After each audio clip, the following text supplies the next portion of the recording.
You're doing the things you need to do. You're going to the gym, you're eating healthy, you're doing cardio, but suddenly it unravels and you stop and you lose all of the gains. How many times has this happened to you? 100 times? More.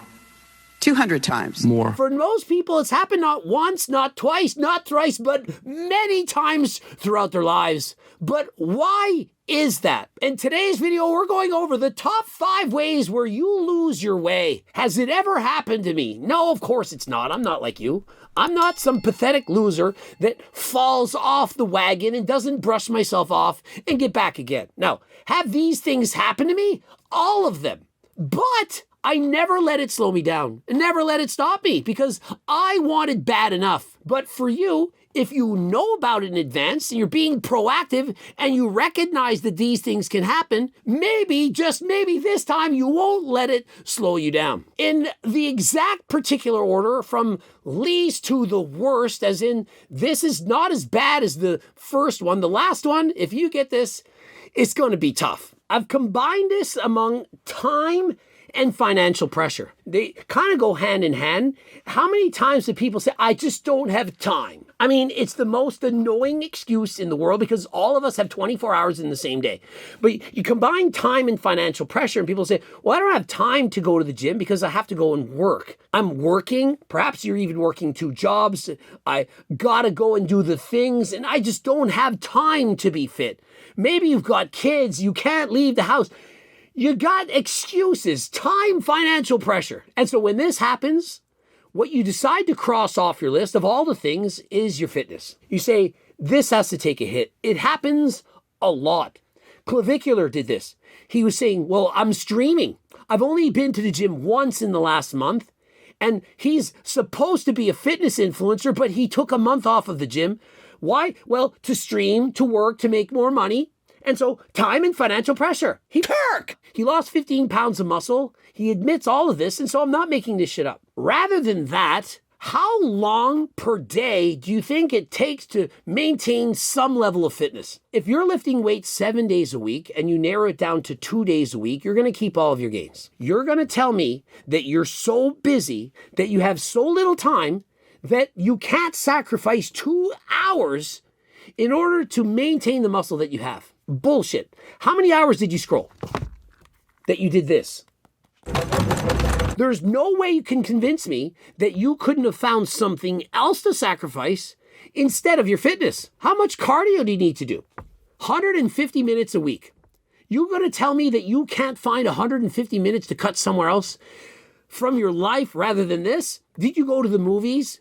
Did you go shopping? Did you shop on Amazon? Did you swipe up? Did you swipe down? Did you look at stupid bullshit videos on Instagram? Did you complain about ICE doing this, ICE doing that? Did you talk to your friends about nonsense? Is there nothing else that you did in a week that you could have found a couple hours in order to go to the gym? You don't need money to go for a walk, and you don't need 2 hours each and every day in order to maintain a basic level of fitness.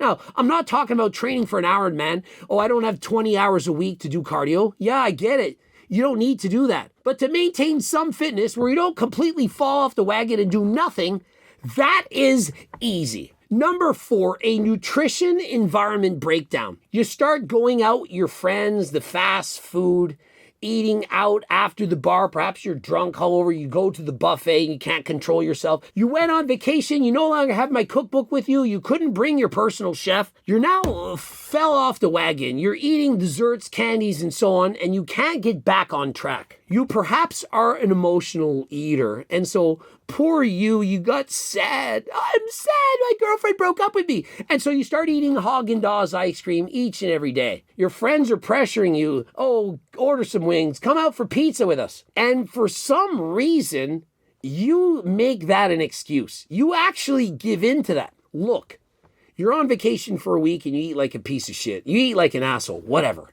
You come back and you eat normal again. It's 1 week out of a year. Let's call it 2. 2 weeks out of 50, you don't eat properly. That's 2% of the time. You really think that eating poorly 2% of the time is going to make any difference at all? Problem is, One bad day goes to 2, 2 bad days goes to 3, to a week, to a month, and all of a sudden you're a fat piece of shit yet again. Remember, it's not any one decision that's going to ruin you. It's multiple decisions of the same thing that are going to take you down. And so stop thinking you can't have the ice cream, that you can't have the pizza. You just can't have it every single day. You have to have some balance, and being all in, dieting, chicken, broccoli, and rice, perfection. Like Jeremy Ethie's video, 30 days. It's all he could eat. Potatoes, broccoli, carrots, and chicken. It's all he could eat for 30 days. It's the perfect diet. No, it's not, because you can't follow it. It's not realistic. The perfect diet involves my cookbook, and it involves eating whatever you want. If you eat whatever you want, it's going to be easy, and this will not unravel you. Number 3, you stop sleeping effectively. You're going out too late. Perhaps it's Friday and Saturday night. You're staying up all night, partying harder than last time. Or you're working 2 jobs. You're working 12-hour shifts. You don't get to bed on time. And all of a sudden, your decisions go out the window. When you're on a regular sleep schedule, for example, you're going to bed before midnight every night, and you're getting up in the morning, and you're seeing the sunlight and all the things, it's much easier to regulate your appetite. But when you're up 3 in the morning, middle of the night, everyone's asleep, how quickly you're going to grab that bag of Nims and a bag of chips. And so you eat in the middle of the night. You're not even hungry. You're just bored. Your cortisol levels go up. And so if you don't want to let this unravel, if you are messing up your sleep right now, stop. Stop it.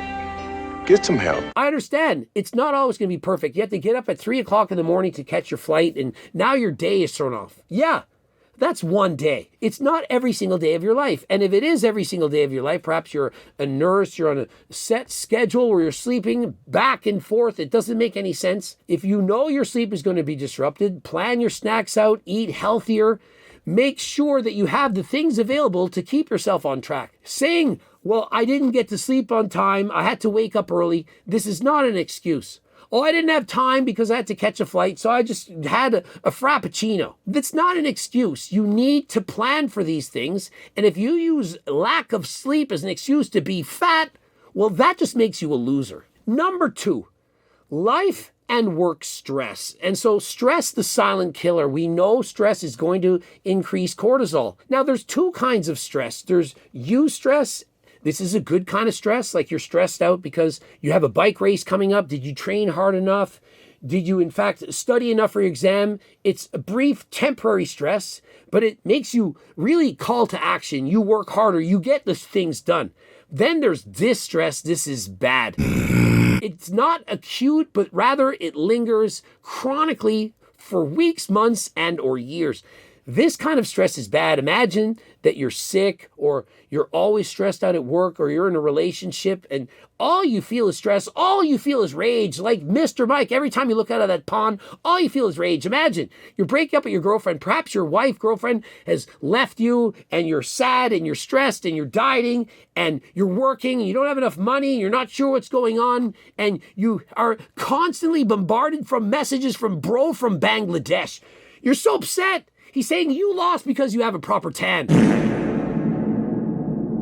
Imagine the stress, the distress that Mr. Mike is experiencing each and every day. That kind of stress compounded month after month, year after year, it's going to do damages. Stress isn't bad in any small form. It's good for us. Hey, what doesn't kill you, it makes you stronger. But if it's keeping on trying to take you down, eventually it does in fact weaken you. And so with this stress, you're tossing and turning at night. You can't sleep. You have anxiety. Perhaps you're getting depressed. You can't train as hard as you once did. You're not recovering, and your physique, it goes down to the worst. And so remember, with stress, you don't fall apart overnight. You fade over the course of months and or years, and so please manage your stress. My number 1 recommendation for managing stress, it's doing what you're doing. Cardio, lifting weights. This form of exercise, it's a de-stressor. Take out the stress on the weights, on the bike, on the treadmill. Go run, move. All that anxiety, that stress, the cortisol, if you go out and move and lift weights, you're using that stress to fuel your workouts, to increase your performance. Let that be the medicine. And if you continue to do that, you will manage your stress and prosper. And number one of all the things, do you know it? As soon as I went to make this video, I said, this is number one. This is the worst thing that happens to me. I've had it happen a number of times. And it really does impact your physique. You're going to look worse. And there's really nothing you can do about it. It's going to be inevitable. Number one, injury. I've broken my elbow once, broken my elbow a second time, repaired both triceps, broken my shoulder, had a 4-degree ligament tear in my shoulder, had hip surgery, busted up my legs, tore my bicep, tore my quad, had a minor pec tear. All these injuries happen and you can't do what you once did. And so this is what happens. People are training perfectly when things are going right. How hard is it to train when you're making gains every time you go to the gym? Oh, and by the way, with injury, I'm talking about sickness, injury. For example, you get bronchitis and you can't train. You get sick, you get pneumonia like me, you have a collapsed lung. All this shit happens and you really want it. You want to go to the gym. What can you do? You can do the best that you can do. And so if you break your right arm, you lose your right arm. You can train your left.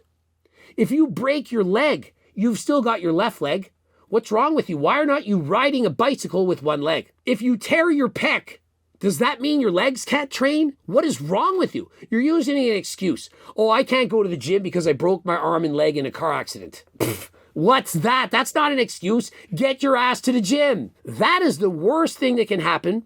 And that's the number one reason why people, they lose all of their gains. Are you going to lose some of your gains when you get injured like this? Absolutely. When you get sick, when you get injured, you can only do what you can do. But what you shouldn't do is use an excuse to do nothing. Work around the injury, do your best, and eventually you will come back, perhaps not as strong as last time, but you will come back. And so if you think, I'm not going to the gym anymore because, well, I broke my arm. Well, you stop lifting weights, you stop doing cardio, and all of a sudden you get fat. You get fatter, you lose your cardiovascular ability, and so not only are you eating worse, you're also slowing down your metabolism, you're burning fewer calories. And then once you do in fact heal, you might have lost all your motivation. Now you've gained 25 pounds, you're not happy with how you look, and it's that much harder to go to the gym. You used to be able to go to the gym and you could run for an hour. Now you go to the gym and you find it hard to run because you haven't practiced. And so it becomes an uphill battle. But what you need to remember is that there is such a thing as muscle memory, and this also occurs for your heart. If you took time off to the gym and you didn't do anything, let's say you took a month off, you just sat and did nothing. The heart remembers, the muscles remember. Remember, the heart is in fact a muscle, and it's going to repair faster than last time. And so please use that as motivation to get back. You should never take that time off the gym, but if you do take that time off, you realize the error of your ways. Remember, it's going to come back faster than last time. And so the worst thing you could do is to keep doing nothing. And so whenever you get injured, whenever you get sick, try to come back as soon as possible and lift within your means. I'd rather be out of proportion, have a great looking left arm and legs, chest and so on, but not have a big bicep because the bicep can come back. Please. Now that you're aware of these things, remember, don't let these things become excuses. You are aware of them, you know they could be coming, and so recognize them and make a change before it is too late. Interested in supplements? Of course, we have Turk Builder Max and Turk Platinum. We've got Blood Work, we've got G-Test Platinum, all the supplements. Don't forget to get